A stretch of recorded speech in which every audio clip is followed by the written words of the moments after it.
Okie doke. Let's, we got a minion.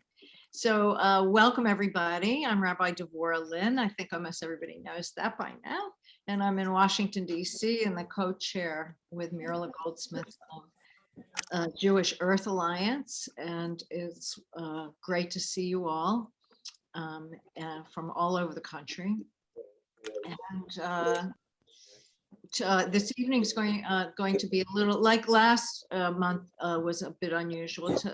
This evening is going to be a bit unusual, but first I'd like to introduce my colleague and new friend, Rabbi Melanie Aron, who was ordained at Hebrew Union College, Jewish Institute of Religion, the Reform Movement Seminary, in 1981 and served as the rabbi of Congregation Shir Hadash in Los Gatos, California. I put in the newsletter, but they're only 11 miles apart, so close. For 30 years, she was the rabbi there and just retired. Shir Hadash was an early adopter of Shomrei Adamah and a green committee, and they early on installed solar panels. There are 5 areas of their very active committee is now called the Shir Sustainability Committee, and it covers 5 areas, including the facilities, the food, the garden and landscaping, transportation, and our focus, political action. Since Rabbi Melanie retired, she moved to Washington, DC at the beginning of the year to be near her offspring. And in spite of having grandchild minding duties, she can be counted on to show up at local Capitol Hill and White House climate and human rights demonstrations. So I want to welcome and introduce Rabbi Melanie Aron to inspire us and our meeting and our work.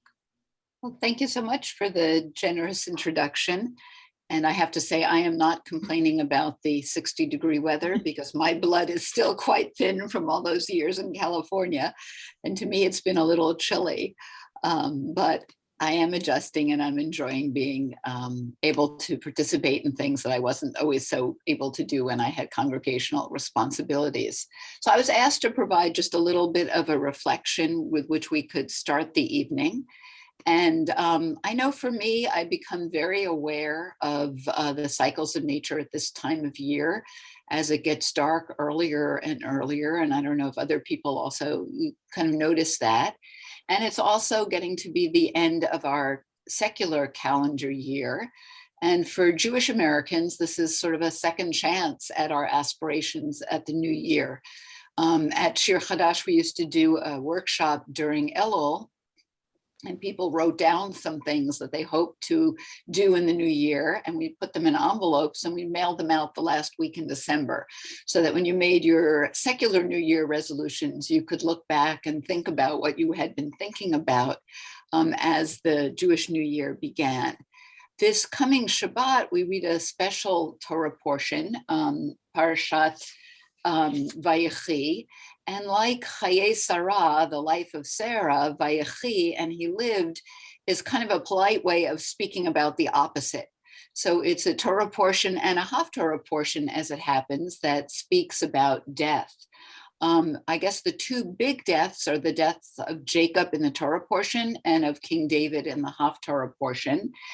And I always feel like these 2 stand in opposition to each other. Jacob is portrayed as having a good death. He's full of years. He blesses his children. He blesses his grandchildren. And things are at peace within his family, more or less, at that time. But for David, Oops. Can we mute? Oh, maybe I should. So if you follow David a little bit, things are not so great There's wars of succession. His sons rebel. It's unclear who really is supposed to take the throne.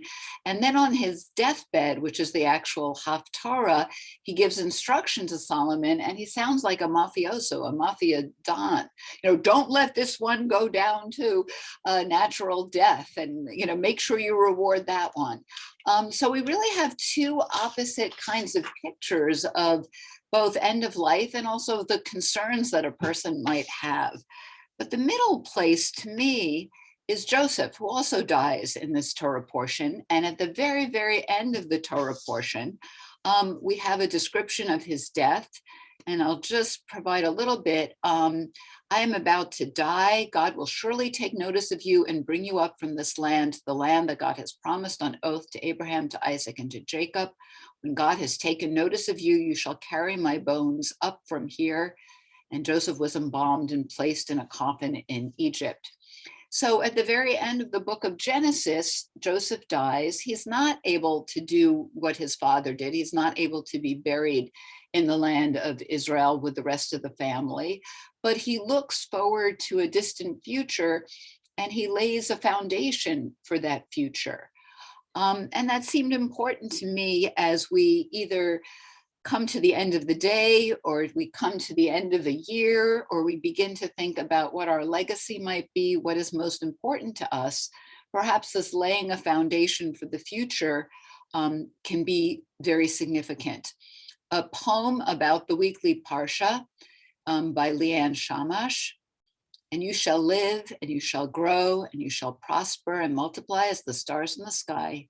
And you shall choose love over hate, creation over destruction, rainbows over floods, light over darkness, kindness over cruelty. And you shall balance work and rest, pride and humility, self-reliance and assistance, and zealously guard the earth. And so that's what we're here for, I think, tonight, as the days end early, as the calendar year draws to a close, as we contemplate the eventual conclusion of our own lives. What will we have accomplished, and what will we leave for the future? And I appreciate that opportunity to share with you. Thank you. Thank you. Kenya, hear our son that we have a beautiful future as a legacy. Thank you very much, Melanie. I really appreciate that. So welcome to everyone who's come tonight, and all those who are going to be listening on our recording. And don't forget that we do record it, and you can re-listen and send it to members of your groups as well, the link, so that they can listen to the meeting as well. Is there anybody who's new, who this is their first meeting here? I was going to say Amani. I'm not sure that we've met, but welcome to everybody else. I hope you all are well, and that the weather is being peaceful and where you're living. So we know that lobbying for the Build Back Better bill, the reconciliation bill, and the Jobs Act have been a slog this year. And we're grateful that our partners, our partners, have stuck with it and persevered and persisted in their lobbying efforts, along with our allied organizations. We need to get over the finish line with the passage of by the Senate before the end of the year of the Build Back Better Act, which is, as you all know, is historic legislation. It's not perfect, but it includes major funding for the climate emergency. So please keep the pressure on, keep encouraging your members, and we'll keep being persistent and carrying on. Your steering committee has been planning our network strategy for 2022, which will include encouraging every single partner to meet with their congressional representatives. And at the end of the meeting, we have a special guest to introduce that plan to you all. So stay on if you are able. Tonight, instead of having one speaker, we have a panel of three of our own activists speaking on their experiences lobbying their members of Congress. which is an extremely effective way to influence action, whether it's in person or on Zoom, as most of them are now. We have Phyllis Blumberg, who lives in Bala Kinwood, Pennsylvania, just outside of Philadelphia. She started the collaboration between Jewish Earth Alliance and the Pennsylvania Interfaith Power and Light, which you probably know are communities of faith responding to climate change in order to get greater representation. So she formed this coalition in order to get greater representation from around Pennsylvania, not just focusing on the liberal metropolitan areas. She is also a lead Pennsylvania ambassador for the Environmental Defense Fund's advocacy partner. Our second member of the panel is Barbara Adler, a new partner with Jewish Earth Alliance. She's a retired high school teacher who moved from Ohio to Florida 9 years ago. Where's Barbara? There, oh, Barbara, raise your hand. And Phyllis, raise your hand in front of the Grand Canyon. Barbara lives in Ponte Vedra Beach near Jacksonville. Timucuan, which is Timucuan land. Am I pronouncing that right, Timucuan? And she started this small climate education and action group called CAST, which stands for Climate Action Sea Turtles. So they have a mascot, the sea turtle, after she attended Chazon's Big Bold Jewish Climate Fest in January. She was so impressed with that. And from the West Coast, we have Judy Berlfein, who lives in Encinitas, California, and is a member of Temple Solel. She works with the Southern California chapter of Jewish Earth Alliance, which spans from San Diego to Los Angeles and includes representation from Lisa Friedman at ICAR in Los Angeles, and Carol Singer and Maury Edelman from Temple Beth El of South Orange County. Judy has been on a decade-long journey to bring her climate action and her Judaism together. So welcome to the three of you. Raise your hands so we can see. There we go. Okay. I guess there's no way to highlight the four of us. Is there, Ed? Are we capable of that? Or at least highlight when people are speaking, I guess.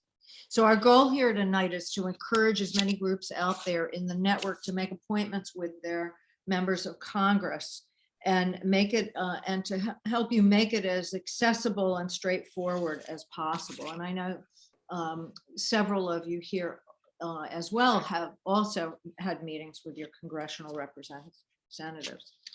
So first I wanted to talk about some logistical questions, if I may. So I'm wondering, the three of you, that's great. A box of 4. It looks like a TV show, quiz show, yes? I'm not very much of a TV quiz show watcher, so I'm not sure which one it looks like. So which members of Congress have you scheduled meetings with? And did you meet with the representative or senator or with their staff? Why don't you let us know that first? Phyllis, would you like to start? Sure, I've met with both senators.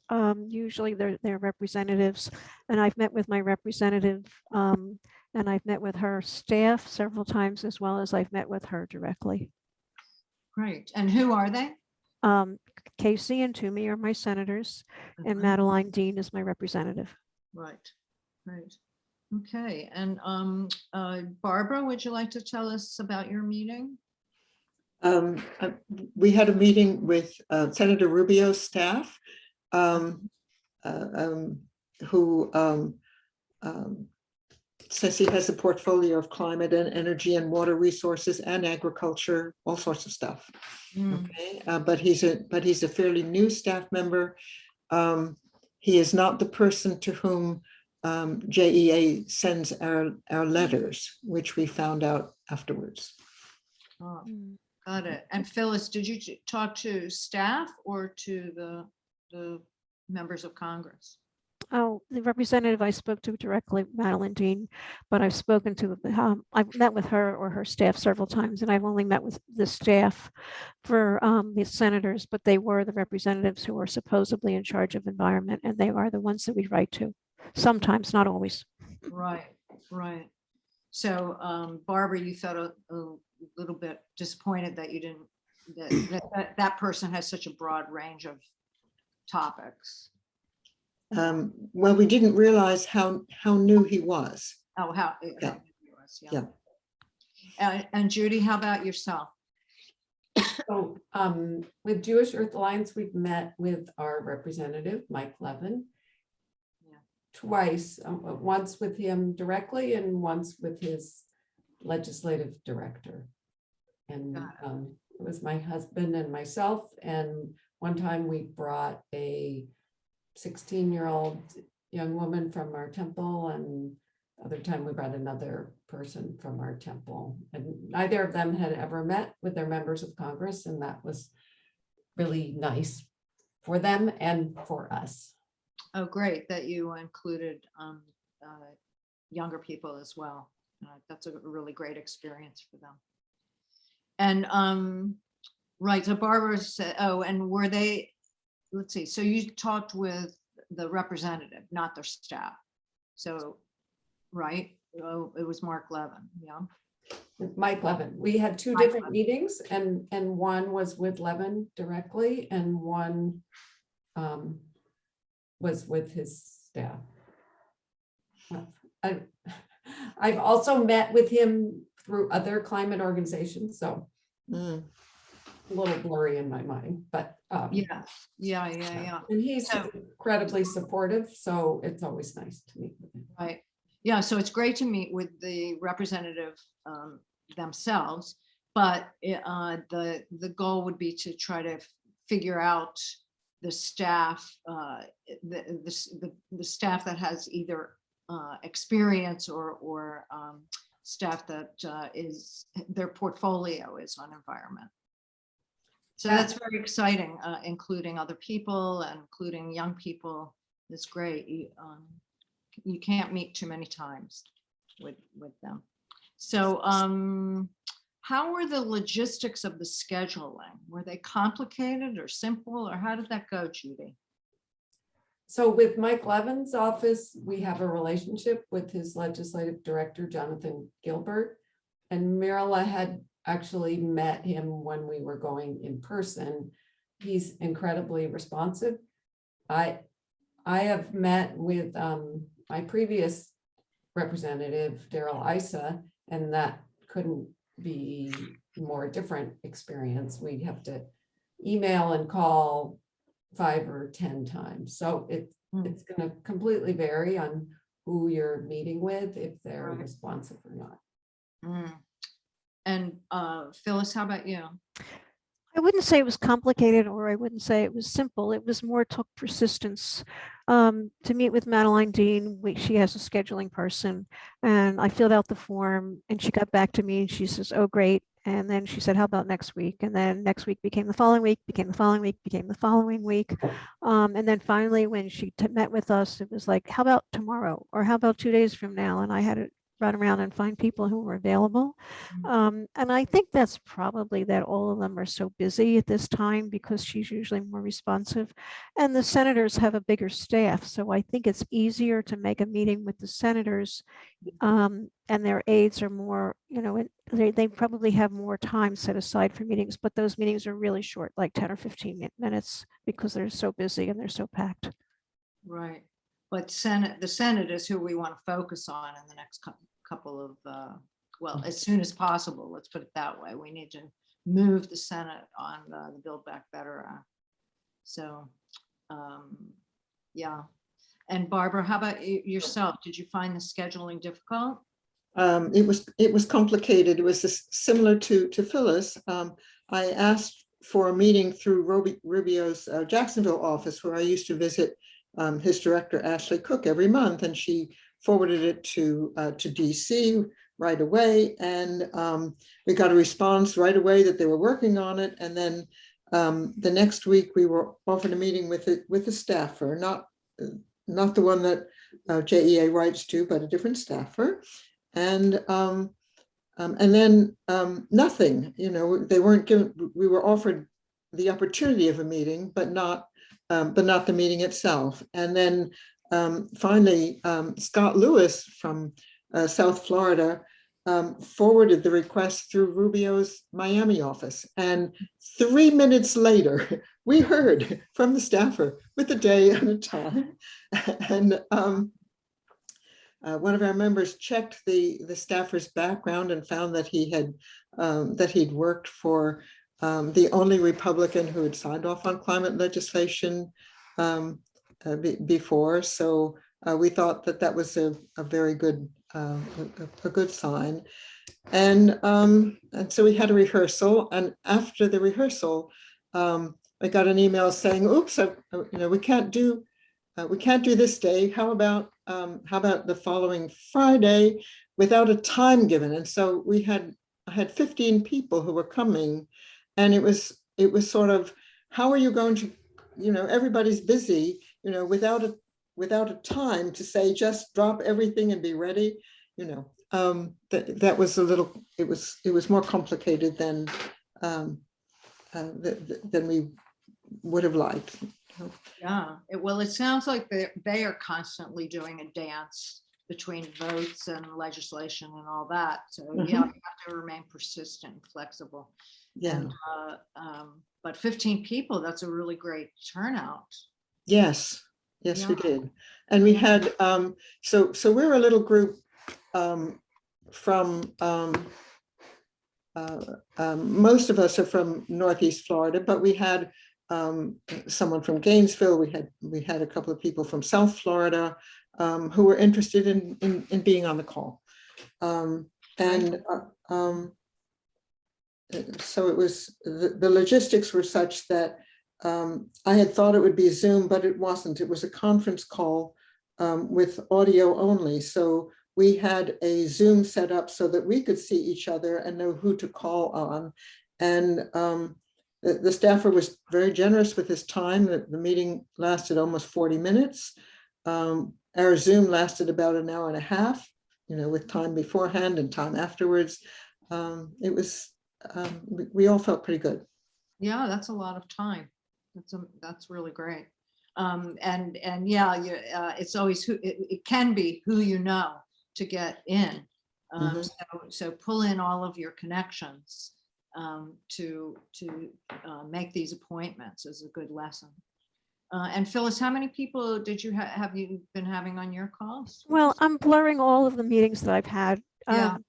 Because some of them were with JEA and some of them with other organizations, between 3 and 12. And I want to give a shout out to Melanie, who's my partner from Interfaith Power and Light. She's been on many meetings, and even though it's the Jewish Earth Alliance, she does her part saying that she's a Baptist and she's a woman of color. And I always think that's wonderful that we include her also. Yeah. She's too shy to show her face. Yeah. Welcome, Melanie. And Judy, what were your numbers? Did you? With the Jewish Earth Alliance, there were 3 of us. 3. Oh. So, big or small, I think it's still important to keep going with this, that to make our voice heard, just talk louder, right? Yeah, I was, the next question I want to know was, how did you prepare? Bobby, you started telling us that you had a rehearsal. Yes. To prepare for this. Right. And, did either Phyllis or Judy, did you have rehearsals too? Yeah. Yeah. Not only did we have rehearsals, but I always read the website in advance and I always see what committees they're on. I always look at what bills they've introduced. I go to their scorecard from the League of Conservation Voters to see what they've done. So I really come in and I make sure that other people who are on the call also have all that information. And then a rehearsal is really important so that we're not stepping on each other's toes and that we know who's saying what piece.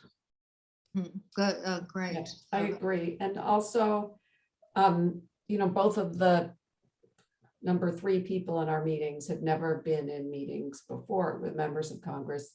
And so I tell people, if you don't want to talk, it's okay. You can come, you can take minutes, you can just listen. You don't have to feel like you have to know everything to participate. And I think that's really important because people are, if they haven't done it before, they are sometimes afraid of doing it. And if they know that they can come without talking, and they're more likely to Yeah. join Yeah. in. Yeah. And I agree that taking minutes was very, very useful. We had somebody who volunteered to take minutes, and I sent her ahead of time the outline of who had said they were going to do what and so on, so that she wouldn't have so much to write, so she could fill in the blanks and focus on what the staffer said in response to our questions. A good idea to have an outline first. Yeah, great. And so how are your experiences? How did you feel during and after? Well, at our last meeting, we work with a group of teens at our temple, and none of them were able to attend the meeting. So I asked them if they had any questions we wanted to ask on their behalf, because it was during school hours. And one of them said, yes, can you ask, does this make any difference if we call or we show up or we have meetings? And I really liked the responses I got from the office. A few different things that they said. One, there are thousands of bills that are introduced and they can't keep up with all of them. And so they appreciate us bringing their attention to them. The line that I remember going once in person to one of the aides, she said, our knowledge is an inch deep and a mile wide, and we count on people like you to keep us educated. And then the last point related to that, Mike Levin, our member of the House, was elected on climate. He's totally behind all of this.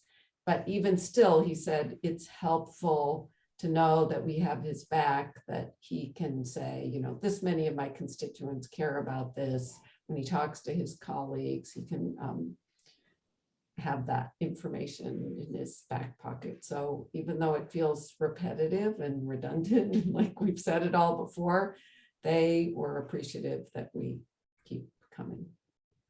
Yeah, we've heard that a lot, particularly in areas where the representatives are on board with climate, but they need the encouragement. They need the strength and encouragement to keep going, and they use it to help to convince their resistant colleagues. So it's important, but you know, it doesn't matter where they stand. We have to stand. We have to stand up. We have to stand up and be there. And Phyllis, how about your meetings? How do you feel? Well, I think the representatives' aides are always polite. They always listen. They take notes. They sound like they care.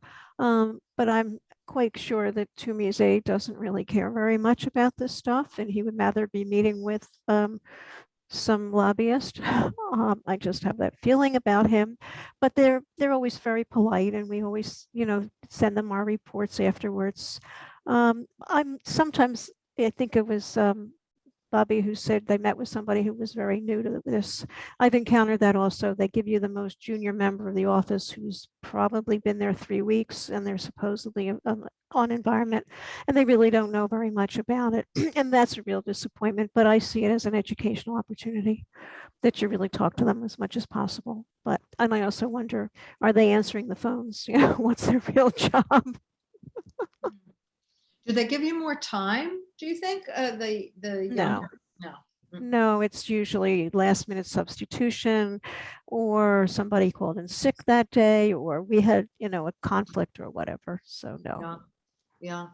So Mirala in the chat has put the Jewish Earth Alliance Guide to Influencing Your Members of Congress. Ed Kopp put it together. So you can take a look at that. And we have lots of stuff on our website that's clear about arranging meetings. So I have, Deborah, I have something to say in response to the meeting with the junior member. Yeah. I always look at it like, it doesn't matter who we meet with. They might stay in that office or move to another office. There are a lot of young kids who are taking this as one of their first jobs, and we don't know who they'll be next year or in 10 years. And if we can educate them, if they're not that well informed, this is an opportunity to educate them. So.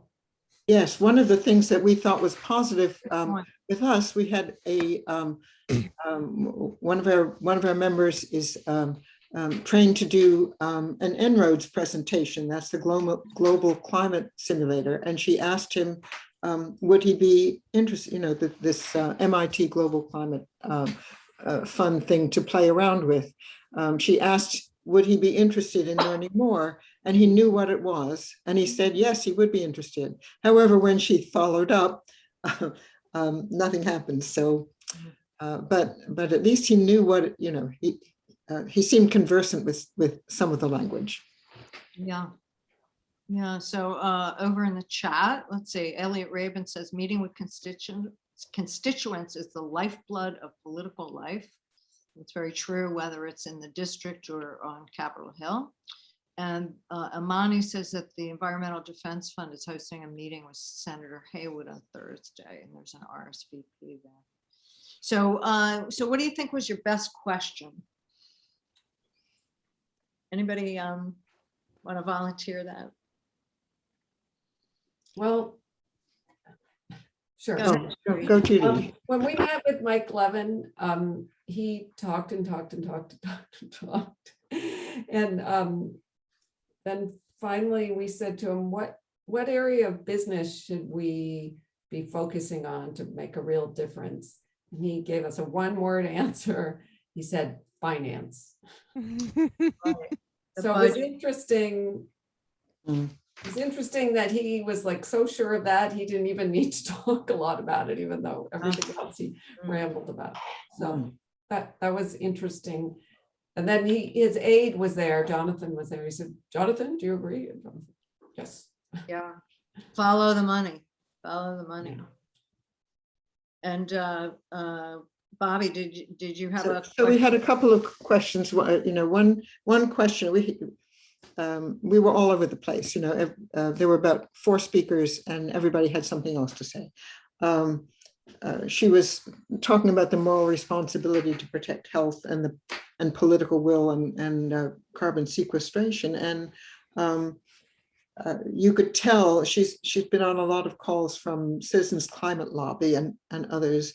She asked, what information would he like us to send and what role would he like to see government take? And she really encouraged him to do a lot of talking. We were talking less, he was talking more.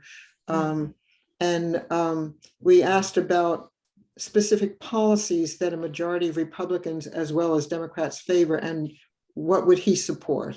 And his Rubio staffer's response was pretty nuanced. He said he supports investments in clean energy, but he was very concerned about supply chain issues and the forced labor of Uyghur camps. And of course, his bill, the Uyghur Forced Labor Prevention Act, recently passed.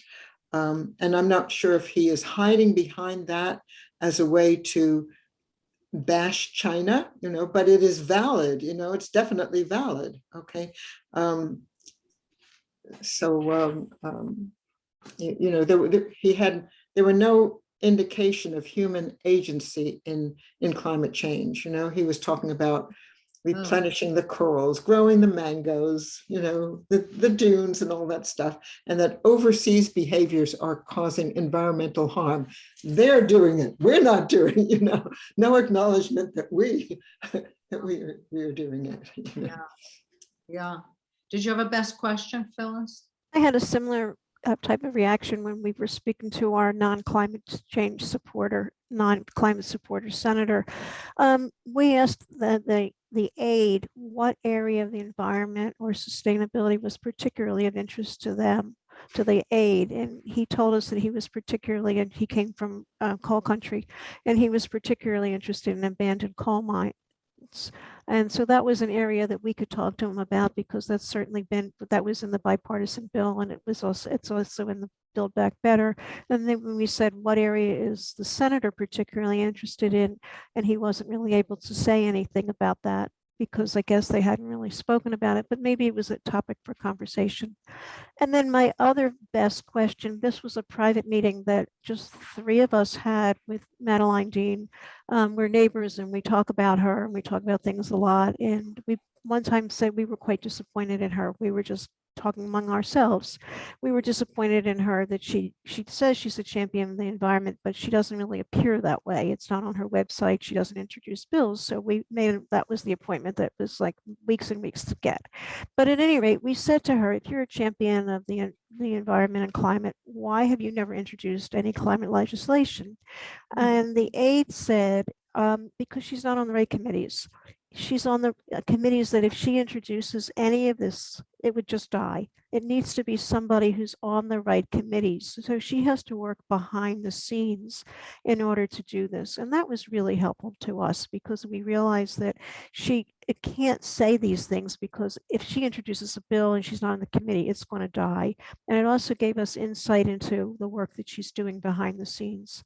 So I think that was a really good question to ask, and the type of question that we now are going to be asking, according to the committees that you're on, what climate legislation can you be working on and introducing or supporting? Because we can probably find something in every committee that can be Exactly. climate related. Right. Now it's so foundational. Mhm. That's very good information to know, that relationship of who's on which committees, and that also you can always find some common ground. Well, not always, not with the senator, but with the aide, and like, was it Judy, you said you never know what's going to happen to that person in the future, whether they're young or experienced or whatever.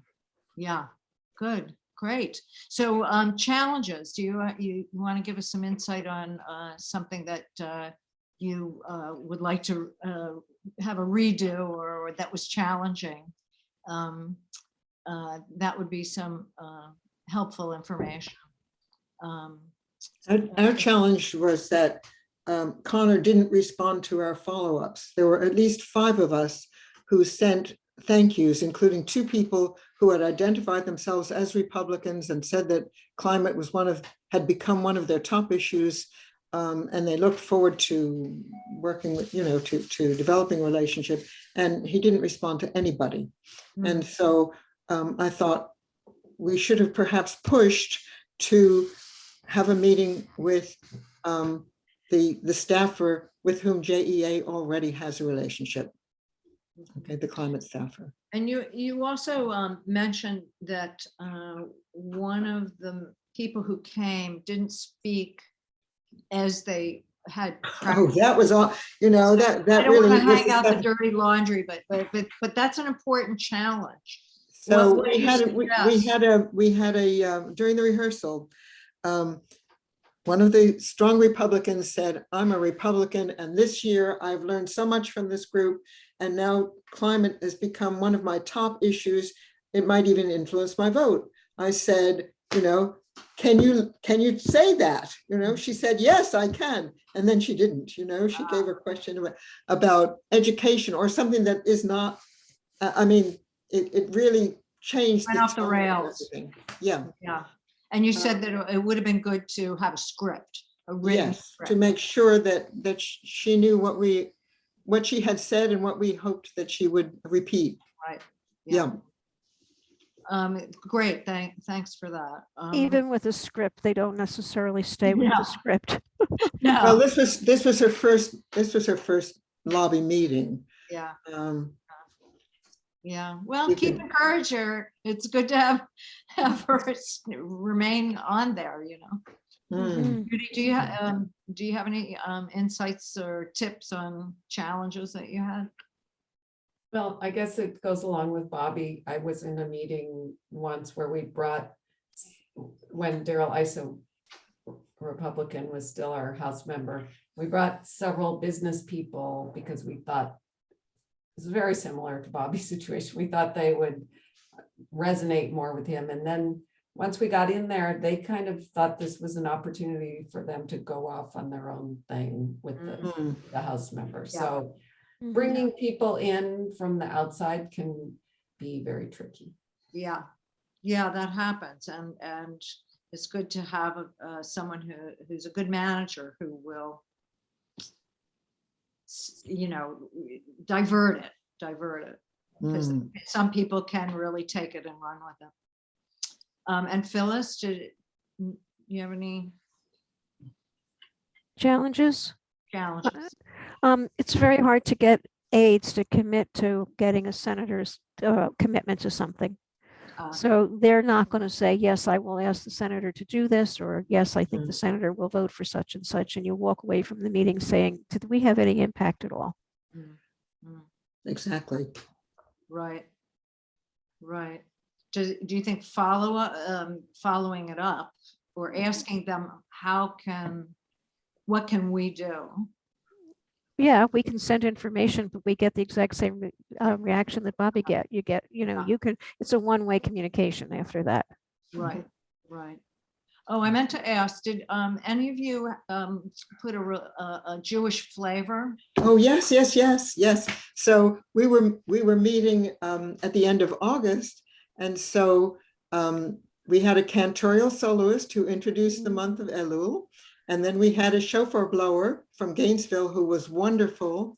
Okay. And, there we were. And of course, we also used Hillel's call to action, which is our motto for getting going. Yeah. Right. And yeah, Phyllis? I'm sorry, Bobby, were you done? Yes, thank you. I had a great story about that. I was saying, as a Jew, I feel it's my moral obligation to act on Jewish values. And the word I wanted to say to protect from generation to generation, but Lador Vador just slipped out of my lips. And I was speaking to Madeline Dean, and she said, what was that? And I said, oh, I meant to say from generation to generation. She said, no, I heard that expression just last week when I was speaking to another Jewish member. It turns out it's the person who's going to be running for Senate now, but he's the Josh, what's his position? He's Attorney General of Pennsylvania. And she said, I was meeting with him and he said that exact expression and I didn't question him on it. So could you please spell it for me and tell me exactly what does it mean? Because she said, I would love to incorporate that into, I would just love to incorporate that in when I'm talking, because it's a value that I love to say. It's not just my Catholic tradition, but the Jewish tradition talks about Lador Vador, which means from generation to generation. So it was a great meeting because we were talking people to people at that point. Yeah, great. Wonderful. Making that a connection like that. And Judy, you have the last word. Actually, I can't remember. Zachor, remember Zachor. All right, well, thank you all so very much. This was great, great experiences, and keep persisting. And we congratulate you that you have persisted in getting these meetings with your representatives, and we hope that this will be a great example for everybody else, all of our partners, to have the courage to make the call and to get a meeting going. So thank you all very much for that. Great. All right. Well, now I would like to turn the meeting over to our steering committee member, Amy Finkelstein Dick, and she is going to introduce a special guest tonight to end our meeting. Amy, you there? Here we go. Yes. Mirala, this is your cue. I thought you were introducing the special guest. I am, but I need the special guest to show up. Where is the special guest? Oh, where is Special guest? You have to introduce them first. Sorry. Oh, there we go. Okay. Okay. Oh, she has to show up. Oh, here we go. We want to see the special guest also. Special guest. Okay, here we go. Hold on. Okay, so I would like to introduce our special guest. Oh, there he is. I would like to introduce Senator Horton. Senator Horton is a celebrity from Dr. Seuss's book, Horton hears a who. And like many other celebrities, he has been voted to Congress. So tonight, our very own Ed Koff will conduct, oh, my dog is going to bark at me because of this wig.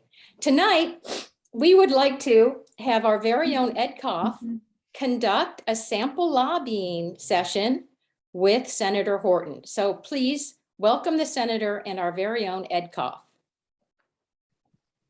Actually, I am going to conduct the interview with the senator. Sorry. Horton, thank you so much for joining us this evening. We're thinking of sending hundreds of Jews to meet with you in January. Is that a good idea? Oh, it certainly is. But before we get into that, I want to thank you for inviting me to your wonderful meeting. And especially since this represents the bipartisanship of your organization. You may have noticed that I have some Republican characteristics. But as Elliot said in the, and very nice to meet you, Elliot, but as Elliot said in the chat, this kind of contact with our constituents is really what makes our jobs possible. We need to know what you're thinking. Well, we really want to know what do you think when you hear that a Jewish group is coming to meet with you? What do you think about? Well, I think that the Jewish community is one of the best organized communities in our state and very active politically. So I always respond, by the way, if you bring a rabbi along, that really rings my bell. But I always respond very quickly and very positively to my Jewish friends. And would you mind if we ask if we could say a prayer at the beginning of the meeting? Would that offend you? Oh, not at all. I am very faith-based. Now, I know that you agree with me on most things. So does it really matter if I come with me to meet with you, or am I just wasting your time? Well, it matters a great deal. And I think Judy had something to say about this earlier. We have, especially in the Senate, we have an enormous range of issues that we're dealing with. And even if we believe in something, we can't necessarily, even with our staff, stay on top of it all the time. So we need you to remind us and to often inform us. Sometimes you know about bills that have been filed that we don't even know about. So we need your help, and we want to give you our help. Hey, could you give me the inside dope? If my senator is Senator Manchin, is there any point in my meeting with him? I think there is. He has to be responsive to his constituents in West Virginia. But I know that a lot of folks in West Virginia and a lot of Republican areas are very concerned about the weather. And, if we talk to them about the weather, we don't have to make them take a pledge, oh yeah, human beings are causing these changes in the weather. But most of my Republican friends will accept the fact that there's a real problem. And I think we can find ways to work together with them on some of these things. Well, I hope you'll speak to him, because I don't know if he'll listen to me. But I'm sorry, he only speaks to the president these days. Oh, okay, okay. I was just wondering, a lot of times people say to me, like, how many times can I really go and meet with my members of Congress? So I was wondering, how often do you meet with lobbyists from Exxon? Well, that's a sensitive subject, I have to admit. But I'll tell you this, that we meet far, far more often with special interests than we do with our constituents. And that's partially because the special interests show up and knock on our door all the time. I assure you, if you knock on our door every day, we'll open it every day, just like we do for those folks at the big companies. Well, thank you for that encouragement. The new year is coming and the new session. So we're thinking of, as I said at the beginning, bringing hundreds of Jews to meet with you in January. Is that a good time to meet with you? Well, it's a good time in this sense. we're just getting organized for the new session at that time. So not a lot is really, there's some expression about something hitting the fan. Not a lot of that has happened in those early weeks. So we do have some time available. If you go into February, early February, by that time, we also have a very good sense of what bills are being filed. So yeah, that's a good time. But as I said, if you knock on the door every day, all through the session, you're going to have more impact than if you just come to visit us once. Well, thank you so much, Senator Horton. Is there anything you'd like to end with? Well, yes. I mean, these meetings are part of the lifeblood of politics, but so is money. And I want to encourage you to remember that. Your giving to the advocacy organizations that you're concerned with can take you a long way. And if you happen to have a member of Congress that represents your views, you should do your part to support their campaigns as well. Like me. We'll keep that in mind. And bless you for your service. Thank you, Senator Horton. My pleasure. And again, you're the people who keep democracy working in our country. Thank you very much. And that was the elephant in the room. Right? That was great. All right. Well, thank you so much for that wonder. Oh, and I found this great advocacy quote from Dr. Seuss and Horton. Here's a who. We've got to make noises in greater amounts. So open your mouth, lad, for every voice counts. And so that could be our tagline, everybody. That's what we need for a tagline. Every voice counts. So keep up. Thank you so much for your inspiration, Rabbi Melanie, Aron, and for the inspiring examples that the panel made, Judy and Phyllis and Bobby. And we want to bless you all in your work and keeping persistent and keeping up the good work. And I want to just say a little prayer at the end. Blessed are you, eternal God, ruler of the universe, for giving us the opportunity to mend the world. Baruch atah Adonai Eloheinu melech ha'olam shenatan lanu hizdamnut litaken et ha'olam. So we were all, amen. So we were all born at this time to be here for this purpose. So I bless you all for your activist work, and keep it up, and keep your strength, and keep your idealism as well, and hope. Say amen to that too. Amen. All right, thank you. Amen. Well, this was a wonderful evening, a lovely evening. It was great meeting Horton. And that was a terrific interview, Mirella. We'll have you do some more.